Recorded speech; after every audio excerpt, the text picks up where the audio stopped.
thank you again, Jody. So my name is Elad Segal. I'm the CEO and co-founder of DriftSense. What we do at DriftSense, we are giving growers, food processors, and everyone in the ecosystem of agriculture the best timing for them to spray pesticides or other chemicals. Today, growers lose more than 75% of their pesticide spraying application simply because there's so many parameters that affect it. Either if it's meteorology, the chemical properties of the pesticides, their materials, type of nozzles, and many parameters that affect each and every spraying event or drift event. Now we say, take all the hunches out and put the science in. We will tell you within your constraints what would be the most efficient timing for you to spray, because you will maximize your yield, you will not corrupt your own crops or even worse, your neighbors. You would reduce your operational costs, and you will be highly sustainable to the environment because you're proactively mitigating drift. Hello. How are you doing? I love that you're here. Yay. Thank you very much. Happy to be here. Thank you. All right, so I want to double check on how do you pronounce your name, because the way it's spelled is not the same way that it is pronounced. So how do we pronounce your name? Elad. E-L-A-D is Elad. Or you could say it in a more formal way in Hebrew, it's Elad, right? It's like a god for eternity or whatever it may be. It's not a religious name, but what a good name. Yeah, if you break it down into two, that's the one, right? All right, I can call you the god or Elad. Am I saying? You should. We'll go on Elad. Yeah. Elad. Elad, it's so nice to see you. Thank you. So I start all the conversations with everyone just assumes like, let's just jump right into the business and what do you do? You're a small business, you're an entrepreneur, but every small business has a story of where they began, but also the person behind. So tell me one, where are you? Number one, where are you? But also we want to start from where you were raised and who you are and what's your story before we even get to your education or your business. So who are you? Yeah, so we're based in Israel. I'm here at Israel right now, of course. Wait. Where in Israel? Where in Israel? In Israel, okay. Right now, specifically, I'm in Holon. It's near Tel Aviv. Israel is small, but it's quite, I don't know, 5 to 10 minutes driving from Tel Aviv, central of Israel. I live with my wife and my baby boy in Rosh Hashanah. It's also central. Again, Israel is small, around, I don't know, 20 minutes from now. Wow. But that's about it. I grew up also in Holon. I think that things that design my way of thinking right from being a child is being very eager to learn more about, not as a geeky point of view, being a scientist, learning about things, how things exactly work, trying to take some toys and, wrap them and just destroy them, understanding how the mechanism of things, you could take it as a hooligan, but I try to really understand what was behind it. And I think it actually paved my way for who am I these days, or the way of thinking that got me from childhood to being a grown-up, and how things are really are going. So I've done my bachelor's in chemistry, pharmaceutical chemistry, and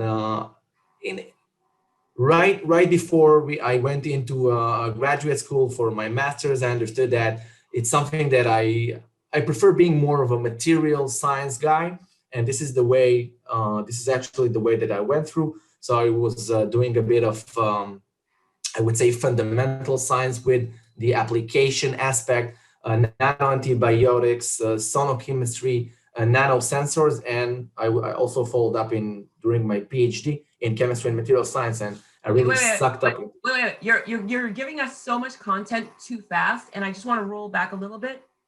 And so you went from being a kid to being a college student, and I'm like, there's so much in between. What's in between? Yeah. So the thing is, most individuals that are entrepreneurs, most individuals that are scientists, or they get into technology, they like to see how things work. I mean, I'm not a scientist, but I'm curious. And so I was that person where I would take the phone and I would take it, every single screw apart. I would take it apart, I'd lie it down and I'd look at it and then I would put it back together and it would work even better. And my mother would always, if something broke down, my mother would call me and she's like, don't tell your father I let you take something apart.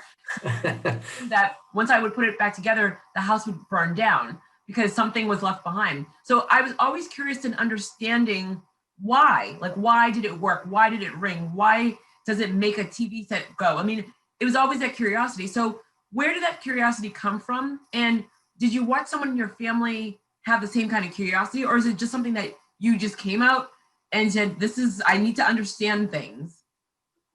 Right. No, I think it's my parents are actually, they paved the way of who I am now, or also in the childhood. They're not engineers. My both parents are doctors, medical doctors. So I not think on maybe the curiosity point of view came from my grandfather, from my grandmother, always telling me a lot of stories about outer space and stuff like that. And you really reminded me of me being a child again, breaking things up and trying to reconstruct them. I think it's coming from that point of view. Yeah. Yeah. So in regards of your grandparents just like instilling in you, like, just like you could think bigger. I mean, I love that whole entire, just think bigger, just seeing the world, not just what's in front of you, but seeing like the possibilities. Having parents that are doctors, why didn't you go that route? Well, frankly, they told me don't go in that route. Oh, why? Really, it's hard. I'm not sure if around the globe doctors are working so hard. Here in Israel, it's around 26 hours a shift. I think in the States and other countries. More here. A lot of doctors Yes. here just haven't gone home. Doctors and nurses, since the pandemic started, haven't gone home. Yeah. My parents came, they were immigrants. They came in 84 into Israel from Romania. It was really harsh times there. Before Romania was a dictatorship, and then they began into democracy, I think in around 90. Forgive me if I'm wrong about the year. But I think that they didn't want me to have the same harsh, have been doing, coming as immigrants with, just two handbags into a country they don't know the language, nothing on. And I think every parent wants the best for his child, right? But I think they didn't want me to go this a very tedious and long way. I mean, if I would ended up, or I would have gone into med school, I think they would be proud of me, no matter what I would have learned or not learned. But it's a harsh way when you look into their eyes and they're saying, don't do things on the same really hard route that we've been doing. So now this is interesting because you are a child of immigrants. You're first generation Israeli. You are basically, so I'm first generation born in America to Haitian parents. I always had that moment of, you live in America, you live in Israel, your parents are from another country. So when you're when you're going to school and when you're with your friends, you're in Israel, but when you come home, you're in Romania. So the language, the food, the culture, talk to me about how was that for you? Because for me, I always felt like I was in the United States, but I was in Haiti more. And there was always the moment of the language barrier. Just learning English was very, very difficult. Just keeping in with the culture, not losing out who you are, and being in a country where you're like, yeah, I mean, I'm in this country. I was born in this country. I am part of this country, but I'm tried and true what my parents are and what they're instilling in me, and my grandparents as well. So can you talk to me about how was it growing up in Israel, but being Romanian? Well, I guess I can relate, of course. It was pretty cool. I mean, at home, my mom and my dad would keeping the language. They always told me from me being a kid, that language is very much important. You would use it. I use it sometimes, and if we were abroad, so maybe more in Balkan countries and so on and so forth. But it's, again, I'm very grateful for learning another language. Zoom stopped. So talk to me. Okay, we stopped right where your mom was cooking. Yeah, so the cooking was, I would say, a multinational. So she always kept also the Romanian cuisine, going on, and it's real delicious, by the way. But also Israeli food and whatever she could do that to keep us thinking, not being as immigrants, being as local, being Israelis as much as we could. being proud of who we are, either if it's Romania or either it's on the Israeli point of view. And it didn't felt like we were outsiders, I must say, because I was born here. My older brother was not born here; he was born in Romania. I'm not sure how his perspective is exactly on the Romania-Israel point of view, but again, our parents have done whatever they could just to keep us as part of the group, part of the Israeli. Israeli is built out of immigrants. Most of the people that are here are actual immigrants, and in one point of time or another. So it felt good. We felt like half Romanian, half Israeli, but we didn't suffer from any kind of bullying or whatsoever. I have to say that our lives are very much like twins. I have an older sister that was born in Haiti, and I was born here. So I was conceived in Haiti, but I was born in America. So my mom was like 8.5 months pregnant when she came to America and had me. But it's very funny how it's very similar the way that we grew up. So you grew up in this like very embracing family, where embracing the food, embracing the country, embracing all that there's all the possibilities that you can have. And so then you decide to go to school. So what was that moment where what made you decide to go into science? We're talking about college. You tell me. Yeah, well, it's funny because in junior high and high school, I did not study chemistry. There was in my high school no chemistry, and I think it's a good thing because eventually I discovered chemistry only in college. I learned physics. It was quite hard, but then it came up to my mind all the things of chemistry as in general, chemistry, engineering, medicine, and so on and so forth. And I think again, this little click of curiosity, trying to understand how things are working, got me more and more into it. I said that in my bachelor's, I went into pharmaceutical chemistry. So I think in the back of my mind, my parents being a doctors may push some of the, of the what exactly should I learn? What should be my major on the medical point of view or the medicinal point of view, going into the pharmaceutical. But most of the things that I did not learn in high school, just being bombarded in college. It was quite tough. People came from with a background in chemistry, and I suffered, but I suffered with it was fun because eventually, indeed, I liked it so much. So at the beginning, you talked about all these different sciences that you went after. So name the ones again, and which one? When did you realize, okay, I'm dabbling in all these different things, and then I'm just testing the waters to see which one I like the most. But then you veered towards one. What was the process? Why did you veer towards one? What was that moment where you're like, this is what I'm going to do? I love it. Right. I think that I eventually I chose chemistry. Chemistry is very general, but it's each and every niche in chemistry is very specific. So I started thinking about what are the job opportunities I might have, what I want to do, when I grow up. And I wanted to be a scientist. I wanted to understand how things are working. I wanted to be in a position that is not just managerial, right? Being hands-on, trying to do lab work, synthesis. It's not the path now in the entrepreneurship point of view, but it's quite overlapping. The processes as a scientist, to doubt things, to try and understand that why things are moving, why things are happening as they are. It's a way in many things. It's the way that entrepreneurship and science are being integrated together. And tell me about your company. So like, how did it? Well, what was the discovery of? Okay, I love science. This is what I do. The whole entire chemistry. But now, what was the problem? What was the pain point that you had that created this business? Yeah, that's a cool story. So I was in my last year of my PhD, and my PhD advisor told me, there's some kind of a new entrepreneurship program in Bar-Ilan University here in Israel. It's being opening up. So you might go to a lecture or two. And then I went.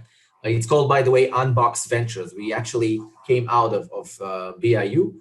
And I went into one to 2 to 3 lectures, and I said, this is what I want to do. This is what I want to do in my life. That's cool. I will finish up in around a year my PhD, and in all of the ways, I would say, starting from my master's during my PhD, I'm really into application, trying to understand how could we take fundamental science and have it into the industry, really helping out people that globally. And this pain point is when I met my my dear friend and co-founders. I have two more co-founders in DriftSense. One is Dr. Ran Shaoli, is the Chief Operational Officer, and Dr. Pavel Kunin, the Chief Technology Officer. And I met Ran. Ran came with a pain point, I would say a mutual pain point of I had the knowledge, or I would say a way into solution. And he said, you know, Elad, around more than 30%, 30, of the population in Israel, which is not engaged in agricultural practices, suffer from drift, from pesticide drift. People are getting ill, people are getting harmed by pesticide. Growers in some routines are spraying too much, some are spraying less. And we thought that's super interesting. Maybe we can have it in a more sophisticated way with science, being more accurate on spraying, and mitigate the drift, mitigate all of the externalities, the negative externalities having. And we started talking.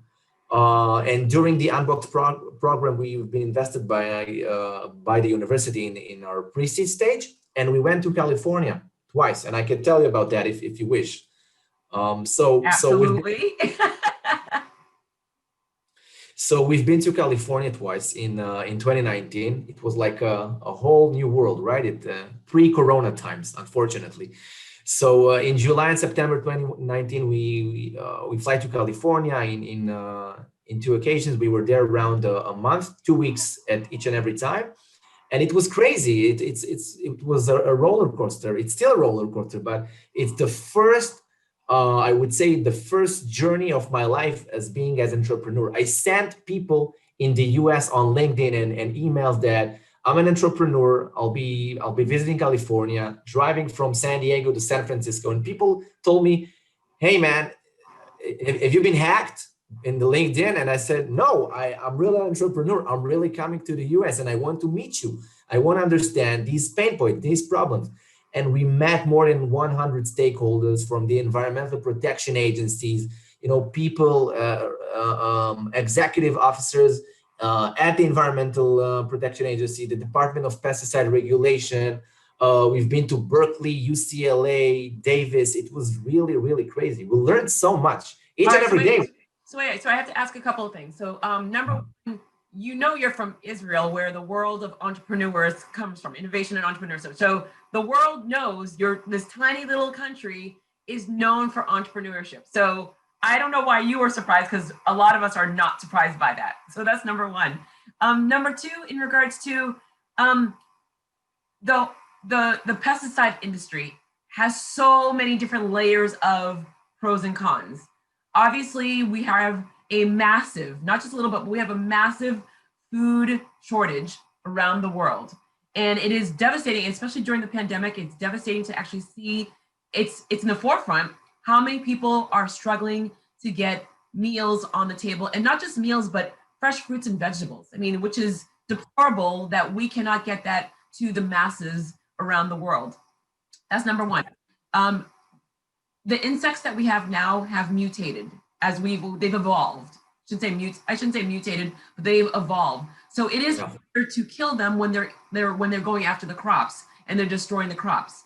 And so the second you say the word pesticides, you're going to get the people that are for you, and there are a lot of people that are against you. That, i.e., the whole entire concept in the evolution of organic. So can you talk to us about? Yes, we know how much food that's wasted because of the insects. And in regards of people, like you're going to spray your crop, and then all of a sudden it rains, and then it's like you didn't spray at all. So can you give us some education in regards to how do you fight that? How do you fight the individual that's like, I'm against the pesticides, and how do you educate us in regards of the benefits, the pros and the cons of both situations? Yeah, these are perfect questions. So first of all, on the entrepreneurship and Israel being as a and not me saying right as a startup nation. So we came very modest, right? We didn't want to come as hi, we know everything. No, it was exactly the opposite. We know nothing. Let's learn from you, experts, growers, people that are dealing with spraying instrumentation and spraying practices, law firms that are dealing with lawsuits against pesticides and so on and so forth. We're trying to learn from each and every one, and each and every individual can teach us something new that we didn't know. We came with hypothesis and we learn a lot of things. So this is on that point. Now, on the point of pesticide, again, we also thought that people would be against us, right? We're trying to mitigate pesticides and we're trying to do things that are more efficient, more, I would say, in higher accuracies, right? And they proved us wrong. We understood that even the biggest agrochemical companies, right, the ones that are selling the pesticides, would like to reduce the loads of spraying. And that is exactly due to the reason that you said that eventually we cannot feed the world without pesticides. We cannot feed billions of people without using these chemicals. And trying to register, trying to get into regulatory new kinds of materials and new kinds of chemicals is exactly like trying to develop new antibiotics. The resistance of which you were saying is exactly true. It's like microbes and antibiotics. Eventually, they're getting their resistance much faster than scientists could ever try and develop new materials.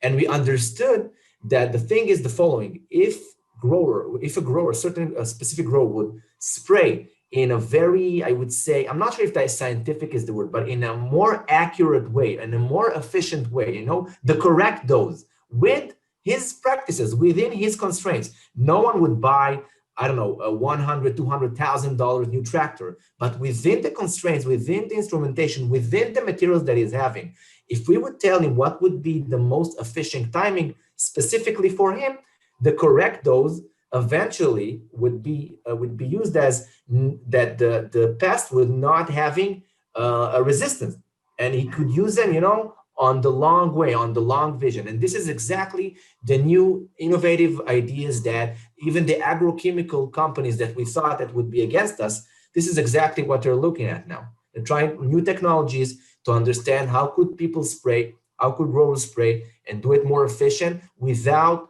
hurting the environment, without hurting the people, and getting highly sustainable. During the pandemic, we have watched how countries are struggling. They're struggling to get food in, especially because they can't import. It's a big problem. I mean, that's probably by far one of the biggest problems that we've seen, that countries that usually import a lot of their food, they can't do that right now because obviously everything was at a halt and continues to be at a halt. So what has that done for you during this pandemic? So how has the pandemic affected what you are trying to come across and working very closely with the farmers? Yeah, so I could segment the pandemic into two in the point of our business. So we're trying to get to growers specifically in the Midwest, but also in California. And there was a time that it's not just a pandemic. There was some very horrific winds, Fires. the Santa Ana winds, Yep, and the fires exactly. And a lot of wineries and vineyards has been completely burned and destroyed. And we had we had serious problems in getting into people. And we didn't even want to be too how to say try to call them and be too nudgy, because people having some real issues. So this is in one point of view. But the other point of view is that the world is not as a cliche, it's in your hand. If we had to travel in 2019, hundreds and even thousands of miles in California, now you have everyone in a press of a button, in a click. You can just zoom in. People got to know Zoom, got to know Google Meet, got to know all the platforms which you can talk to. And we understood that we were having much more individuals of which we can approach and talk to. Getting these people into your attention now in a world pandemic, it's tough, but we keep on pushing to try and have it, because eventually, if you have 10 to 15 minutes with an individual and he knows that what you're doing might help him, either if in financial point of view, growth, I would say that the quite of a low margins that they have in agriculture. So you can catch people, you can really understand their pain points. You cannot, being within physically with someone and talking to him can never replace a Zoom meeting. But again, you're talking to people face to face, even if it's virtual. You're understanding the pain points that they're having, and you're taking them not as customers or clients, you're taking them as the partners on your way. Eventually, what we build is for them. So we have to listen exactly to what they have to say. I love how you said that, because I think that's one of the things that people were so in a panic when the pandemic started. And even before the pandemic even existed, people are just so in a rush to, here's my business, here's my product, here's what I do, and not understanding that it is a partnership. You're forming a partnership with someone that, yes, the product is going to benefit them, but without that partnership, it's really not going to work out. So I love that you actually even mentioned that. How has it been for your team? Like, what have you, when the pandemic started in the spring, your team is working really hard. You did all these travels. Where did your company go from that point? Like, what was that feeling of what's going on and how do we handle it? And what are things that you added to your company that you probably would have never added now, but you have the time? Right. So I think that traveling was our pain point as a company. So we had a lot of scheduling to try and travel some more, going abroad, also into Europe.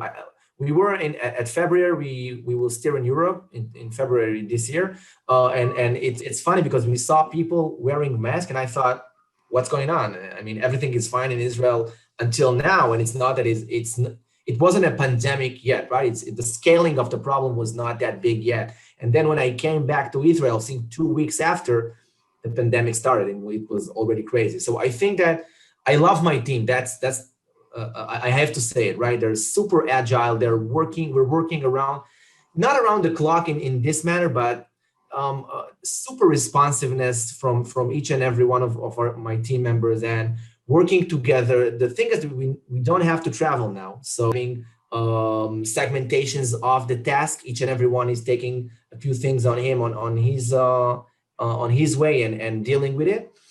So the time consuming and this is one of the things that it's a positive thing in the corona. A bad thing that I would say that uncertainty, right? So I have a 4-year-old. In 1 month, he's all the time at home. I'm having meetings, and there's an interruption, of course. But people understand, people that have or do not have children, they understand if he's jumping around and he's yelling, Dad, come play with me. They understand. So it's not quite of a bad thing, but getting into lockdown, quarantine, not being able to go out of your house, that's a problem. Uncertainty with what would happen tomorrow, it's a problem. So I'm just curious to understand from you, where does your industry go from here? Because you're creating new technologies to help a lot of these farmers. We are in a food crisis. We are in a pandemic. Pandemics, there's so many pandemics that we are dealing with, especially in the United States. Where do we go from now? I mean, what is your prediction of how your industry, the food industry, will take this moment of time and convert it to be better for the world? Yeah, I think that in the 3 to 5 years that we just had, the not just the agriculture, the agri-food tech or the agri-food ecosystem has dramatically changed. Many stakeholders there are key opinion leaders that we're talking to, me and my team, with these individuals saying that, and I believe so as well. I really believe so, that nothing would be the same in, I would say, 7 to 10 years. Nothing would be the same. This is a revolution in the agriculture businesses, in the agriculture technology. During the pandemic, we've seen there's a spectrum of two kinds, right? Very, very far away leads. One is that growers work more and more during the pandemic because they have to provide food, right? And from the other point of view, the average age in agriculture practices is around 50. So people are scared being out there with more employees not to get sick, and eventually they might die, right? So more autonomy would be more autonomous, more robotics, more precision agriculture, more scouting. I think that the technology is being inserted now. I personally think that the early adopters are, so to speak, the heroes now getting new technologies, because eventually if you're my customer, right, and I tell you, yes, I can do ABC for you, and it's not happening, it would be a very big crisis between us, because eventually you're losing money, you're losing your crops, and so on and so forth. But now, with more and more validation that we're having, we know that we could bring a benefit to these growers, and not just us at DriftSense. Many agricultural technologies that are being adopted now would be able to growers to have more food eventually on the table. You said a number before, and I didn't touch base on this, but I want to bring it back, is 70%. That's a lot. 70% of 75, actually. 75. Okay, so 75%, we've had farmers in our lives forever. How Right. is it that they're not understanding or not knowing when to spray their crops? Right. So it's not exactly that they don't know. They do. They have the PCAs, right? The pesticide control advisor. They have the scouters. They have everyone needed on their backs behind them, telling them what should be the materials, should be the dilutions, and how to do and so on and so forth. So some of them do know. Some of them are using technologies, but it's not enough. The three parameters, or the three most important parameters that affect each and every drift event or spraying event, are quite obviously the meteorology, but some of the growers just looking on maybe temperature, relative humidity, and the wind, right? That's not enough. We don't have our CDO here on the call, but I can have 10 more parameters that dramatically affect the drift or the spraying. Other than meteorology is the grower's DNA. What kind of nozzles he's using, right? The little droplets coming out of these nozzles. What kind of tractor or airplane or drone he's using. The crops, how exactly his specific plots are geometrically organized, right? The topography. These are two, right? Meteorology, and is the DNA of the growers. And the third, it's a very last but not least, right? In the US, it's the chemical properties and the local regulations. They might change from county to county, from city to city, from region to region, to understand if you could spray by night, by day, by specific meteorological conditions. And these chemical properties, how exactly for you specifically as a grower, how do they act? Some materials can volatilize for, I don't know, around in 20 centigrade, right? For 4 days in a row. And some will not volatilize even for a week when it's 30 Celsius outside. So we need to take all the three puzzles, and if you drop one, you're just in 100% uncertain. So it's not that they don't know, they do know, but if they're not taking all of these three parameters in an integrative way, right, as a whole complete puzzle, something drops and everything drops. It's like a car tower, right? So if you drop one of the from the bottom, it collapses. Do you take into account the size of their farming, their land, the size of their land? Do you take into account the water system? Do you take into account their history? I mean, do you help them in regards of if they've had regulations that were broken and they have legal contentions? Do you take into account all these things before you make the decision of working with this company, or do you just take anyone that wants you? How do you find that right customer?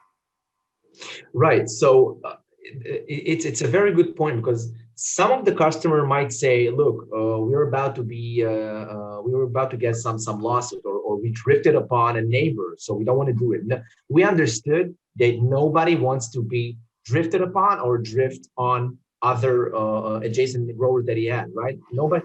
The insurance liability is around $50,000 to $100,000, but the losses are on millions of dollars, and we've been dealing with some of them also.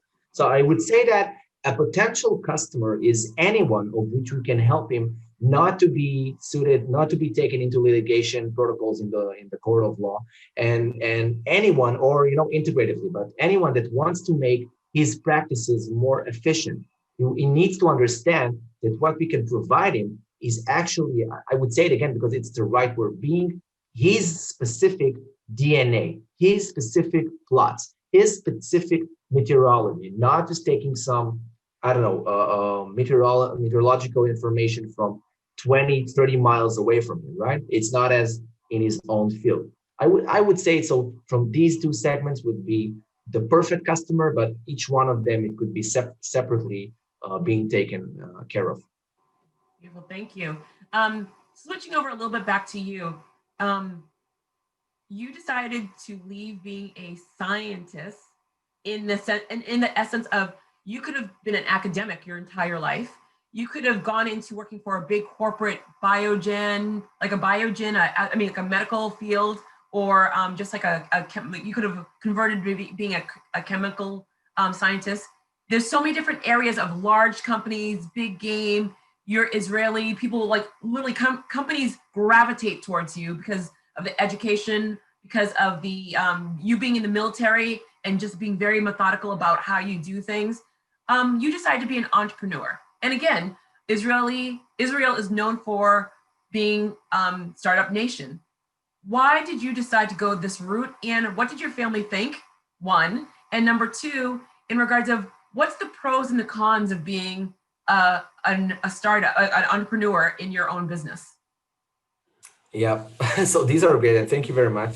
I would say they one relate to the other, right? So during my master's and specifically during my PhD, I thought there's the academic way and I would say the industrial way, right? Going to work as in a big company or a big consortium or so on and so forth.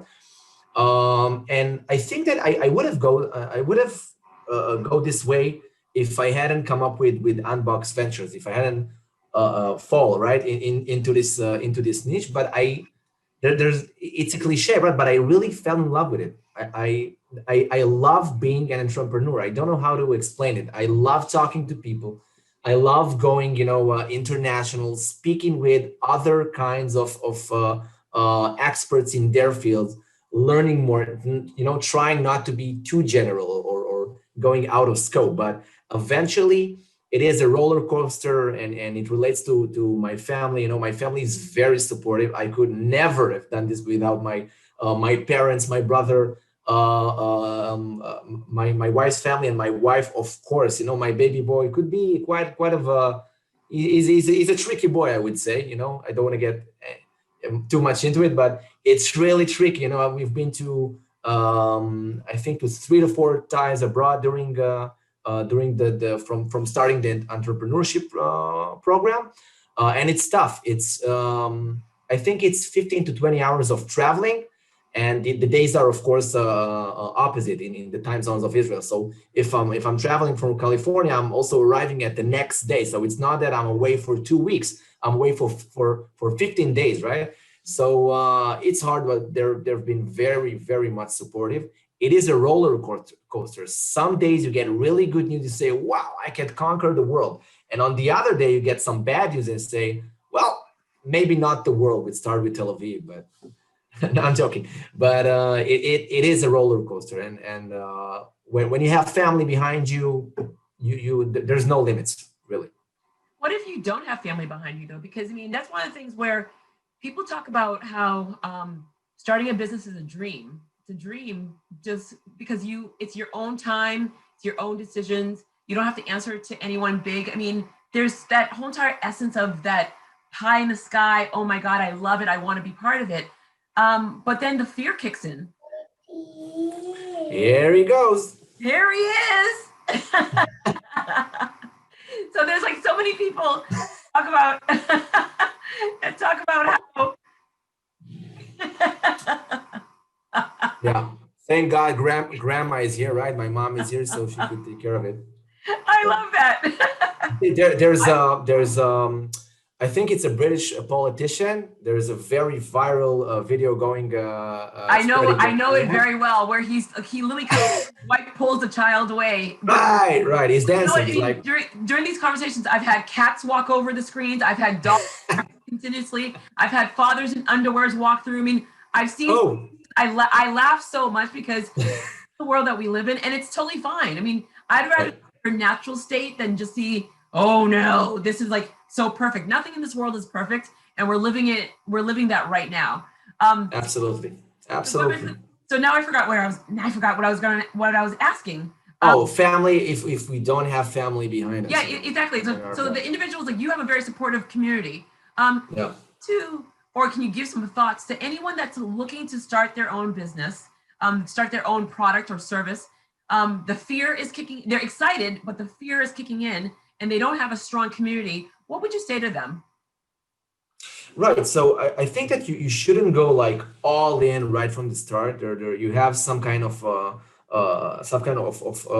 you should have some kind of awareness. You should be assured that what you're doing might be on a good path. I mean, if you have some fantasies, you need to understand, you need to talk to people and the right people in specific niche or the pain that you're trying to solve, to understand that indeed it's a real pain, right? You cannot sit in your garage having a solution for, 2 to 3 years and then coming into the world saying, hey, everybody, I got a solution for you.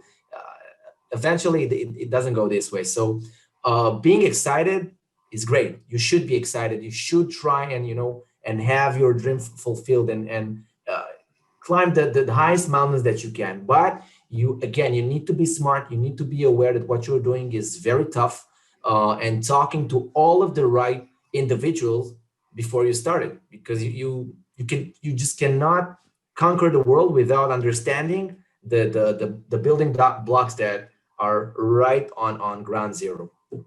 It's so funny that you just said you can't be in your garage, and then someone will say, but Jeff Bezos was, Amazon was, what do you mean? And so I think that's one of the things that people just assume.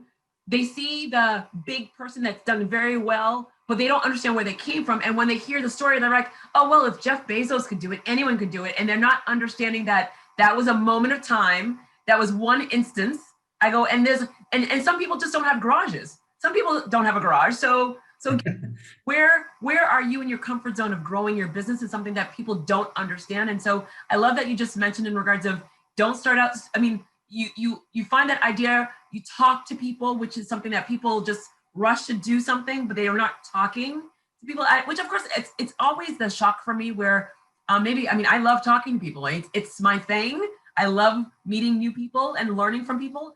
And when a lot of business owners, a lot of entrepreneurs, they don't do that. They're missing that beat of, why do I need to talk to them? I'll just like Google something, or I'll just like I'll go on my own way. And they're not realizing the more you talk to the individuals that you're trying to solve their pain points, the more they will help your company grow, because you can pivot to the point where you're getting it the product or the services to their needs, because you talk to them versus just being all about you all the time. I always say that. Yes.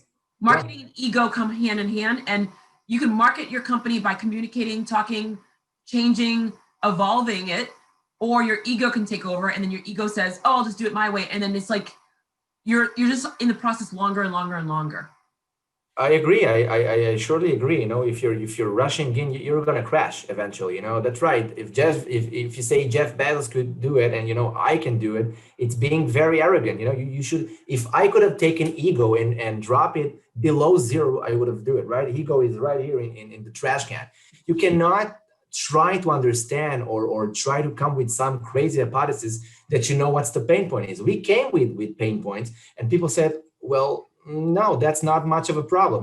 I could tell you of one of it. We saw that the cost of pesticides might be dropping, where they're not. They're actually increasing. And another thing, we thought that pesticide might be quite cheap. It depends on the crops and what kind of pesticide you need to use, but they might be cheap, and it's not a financial pain point with growers and food processor. Well, it's not. We were proven wrong. It is. The pesticides increasing in their costs each and every year due to the fact that they chemical break due to the resistance of the pest. So we learned all the time and pivoted exactly as you say to understand what are the pain points that people are having, not something that we came up into my mind and said, it's probably it. It's not. If someone tells you it is, it is. If it's not, go the other way. Absolutely. So I have two more questions for you. How was your team during this entire time? I mean, so you are at home, you have your family, you have a young family, and you have your team, they have their families. How did you keep the company going with everyone not being able to be together? Right. So we thought that the best way that we could proceed is, of course, we're talking, every day, all day, or multiple times a day. But again, due to the pandemic, where most of the time we were at home and we had a lot of problems communicating in a group meetings. So we break down the task that each and everyone could do in its best way. And then we met like 2 or 3 times a day for briefings, not just having a long or very tedious conversation. So we said, okay, I'm going to do 1 and 2, you're going to do 3 and 4, and you're going to do A, B, C, and whatever it may be. And we came again at noontime or evening time saying, okay, guys, this is what we had to do if it's a mission for today. So let's hear it out. Well, what's the challenge that you're having? How can I help? How can you guys help me? And we pivoted along the way. It's a process that we had to learn right from the emergence of this pandemic. So we break it down, and it was going well. It's going well. Excellent. I mean, I think that's one of the things where I'm so happy, because people have found, all the companies that I've heard saying like, oh, we would never, I mean, I'm sorry, I should say, all the individuals that went to their bosses and said, can I work from home half the time? And bosses around the world were like, nope, nope, nope, absolutely not. It's like, it's not even an option. And then of course now it's an option where now a lot of these companies are like, wow, we're saving money. People are more effective. We are churning more work than we've ever done before. So it is very interesting how this moment of time has taught people how it's taught people that we can be agile in any situation given the opportunity. Right. I've just read a few items that not from now. I think even half a year ago, or around 4 months ago.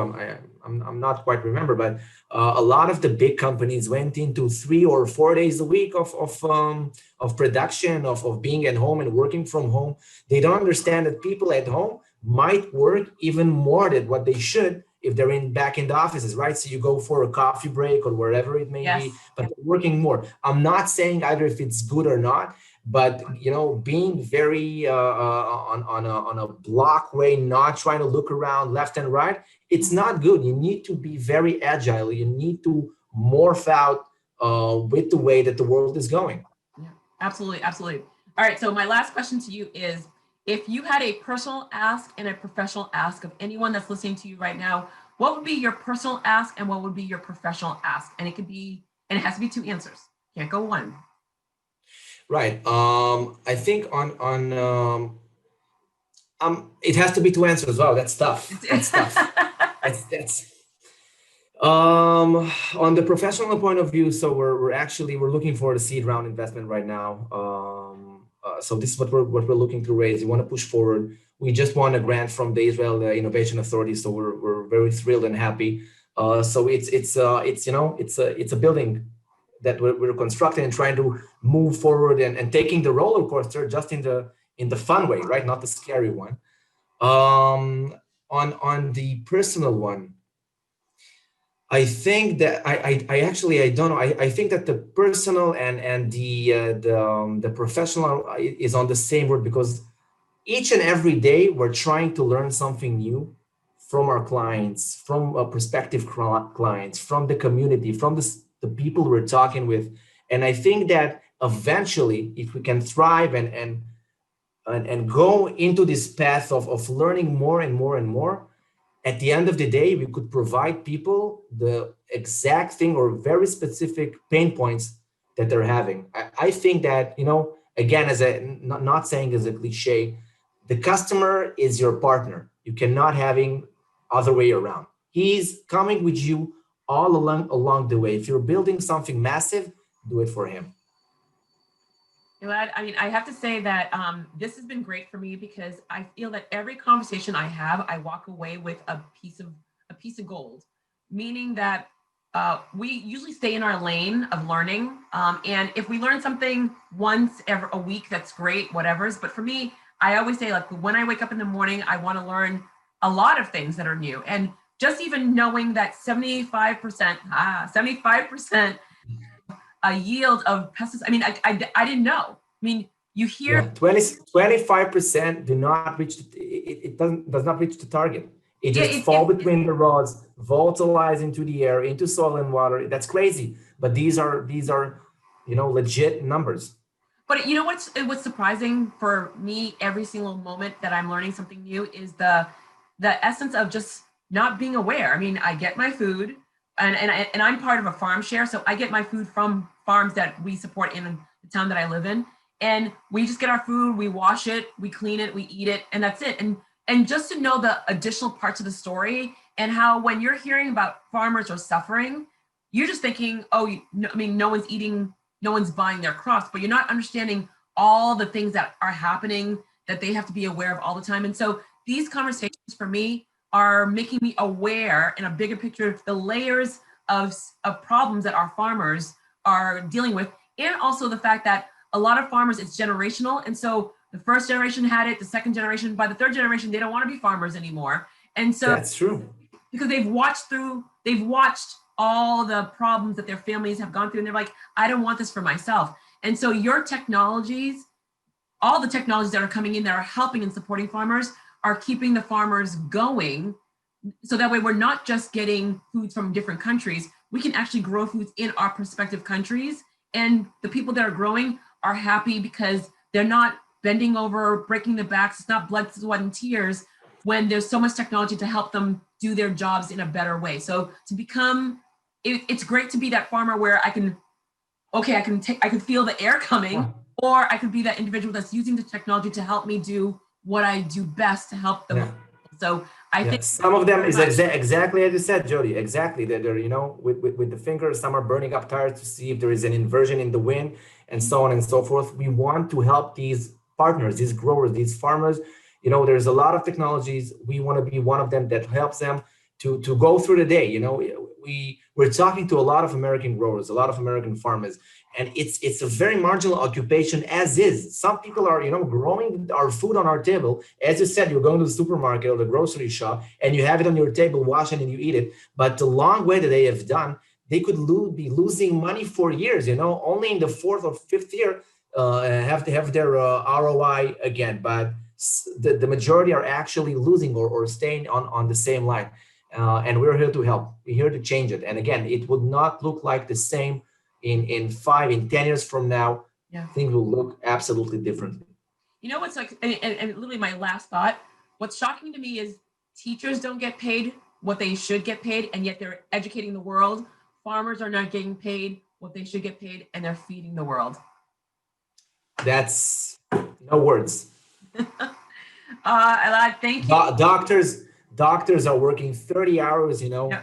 Straight. I wouldn't want any doctor to, if I, God forbid, I come to the ER and he's on his 25th hour awake, and he's trying to understand what kind of medicine I should get into my vein. That's crazy. It's crazy. Yeah. I mean, we need to do better. That's all I'm going to say. We as a community, society, we need to do better for a lot of people. So again, thank you, my friends, so much for taking the time to talk and to share your story. I will. Thank you again so much, Jodi, for this opportunity. You're wonderful. I told you, but I'm going to say it now once again. You're an amazing individual and super inspiring. Thank you once again for this talk. Thank you.